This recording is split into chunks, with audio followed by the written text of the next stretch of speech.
بچه اینجا داشتم مش آلکاتراز بازی میکردم که یکی از داشتمون رو دیدم گانه گرفتم دوش، نمیدونستم تیماپیه.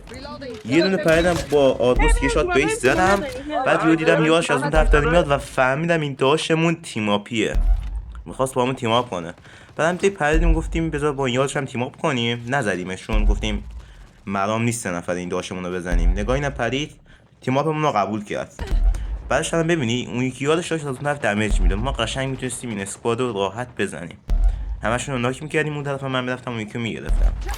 بعد حاجی اعتماد کردیم گذاشتیم اینم یکی رو ریو بده. ناموسم ببینید چقدر شلوغ شد، ببینید چقدر شلوغ. الان این چیزی نیست، فکر می‌کنید الان خیلی آدمای زیادی جمع شدن، آخرش رو بهتون نشون بدم پشماتون میریزه. ببینید که چقدر آدم اومدن تیم‌ها. بچه اون بالا هم یکی از یارشون خط گرفته بود، اعتماد نداشت، ولی حاجی کار نگرفتیمش، اینم اومد پشمام ریخت حاجی. دمتون گرم واقعا، مردم کالا فلیرها خیلی بالاست، دمتون گرم. الان آخرش هم براتون میذارم دیگه پشماتون بریزه. پشماتون ریخت.